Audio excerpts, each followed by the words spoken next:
Ocho Rios, your ship docks right in town, and that is where most cruisers make their first mistake.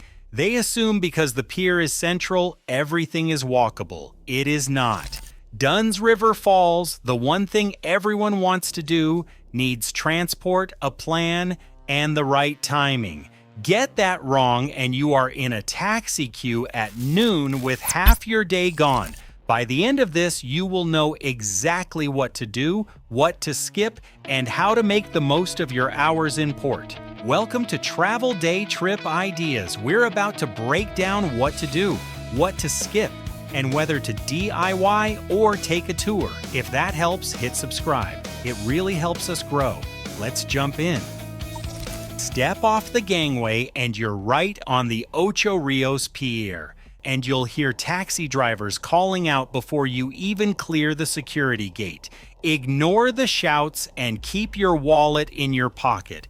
The only ride you want is a red plate JUTA taxi. Turn left, past the little souvenir hut, and look for the red PP sign. That's the official taxi stand. No hustling, no games.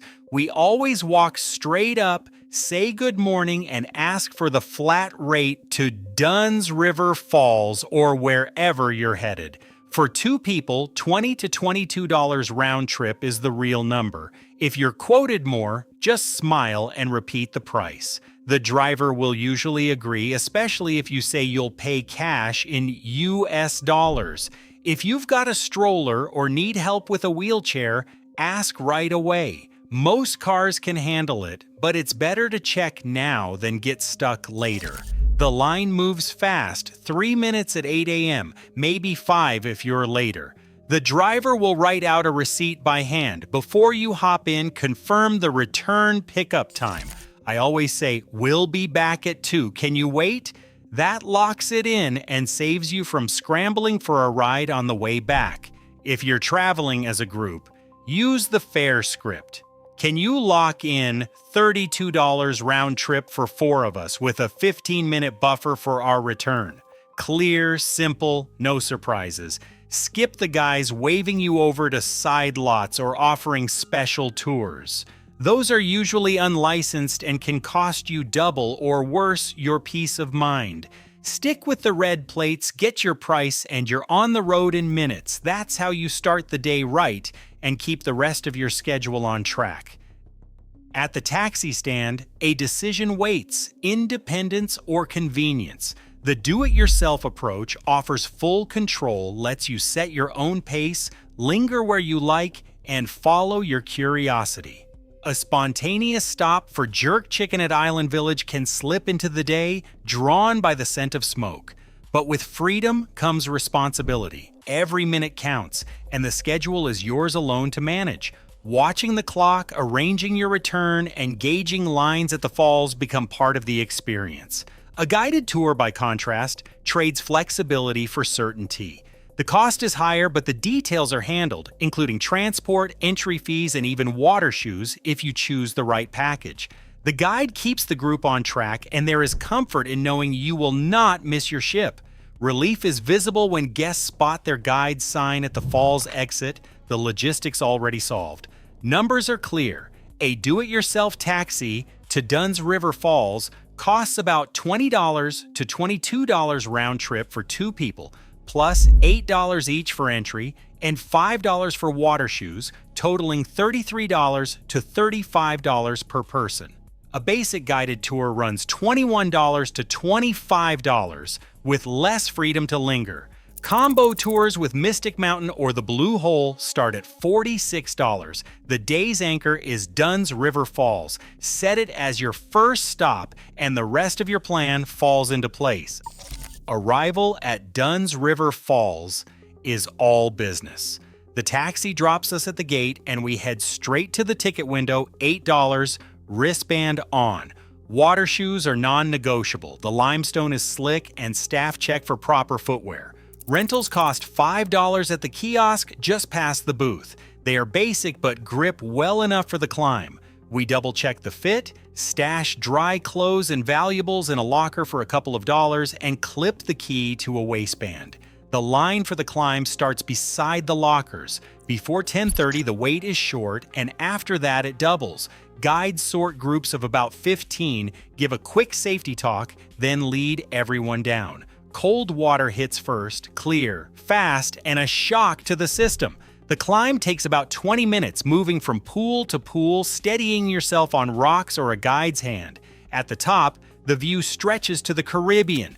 The full loop, tickets, shoes, climb, and change runs 90 minutes if you keep moving. At the top of Dunn's River Falls, time becomes the deciding factor. Two paths split the afternoon, Mystic Mountain or the Blue Hole. Mystic Mountain sits just 7 minutes away by taxi, its aerial tram gliding through the canopy every 20 minutes. Miss one, another follows.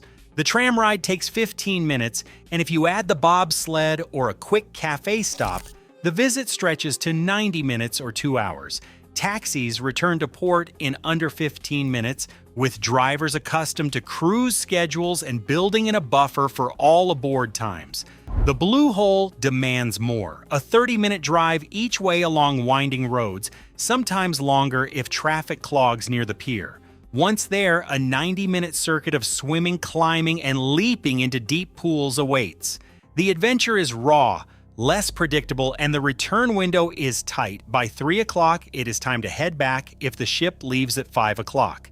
The choice is simple: convenience and certainty, or distance and wild water. Secure your ride before you begin.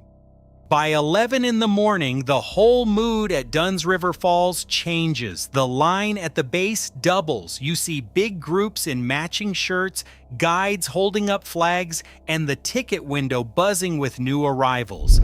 At this hour, the wait for a climb can jump from 15 to 30 minutes, sometimes more if 3 ships dock at once.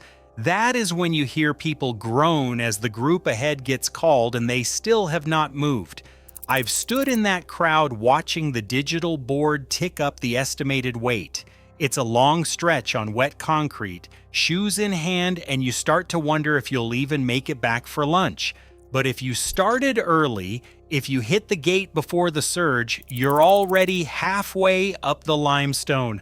Cold water runs over your ankles, your hands grip the rocks, and the sound drowns out everything else. At the top, you turn around. The sea is right there, blue and wide, and the whole climb is behind you. That is the payoff. You're not checking your watch or worrying about the next group. You're just standing with your crew, shoes dripping, grinning at how you beat the rush. That is why timing matters here. The view from the summit is yours, and every minute you saved pays off in that moment. The best part of the day hits when you step off the street and catch that first wave of smoke from Scotchies' jerk pit. It's not fancy, just open grills, tin tables, and the steady rhythm of reggae drifting from a battered speaker in the corner. The menu is simple: jerk chicken or pork, rice and peas, maybe a festival or two. Prices are posted, usually $7 to $10 for a plate, and you pay at the counter, cash or card. We always ask for extra sauce. It's hot, but the flavor sticks with you.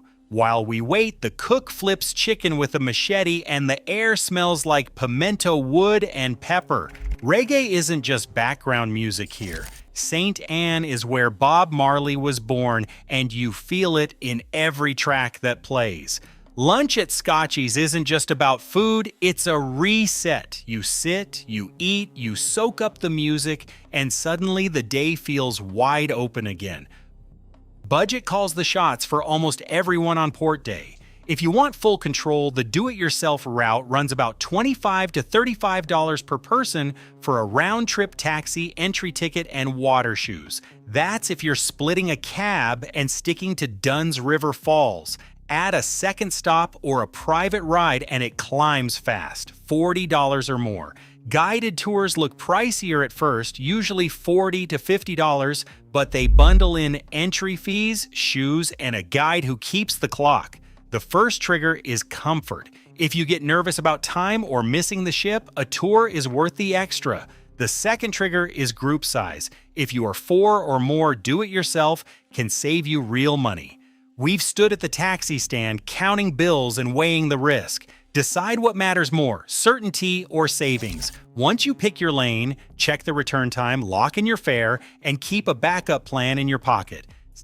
Set your phone alarm for 45 minutes before your ship's all-aboard time. That is your cue to start heading back, not the time to leave the taxi stand.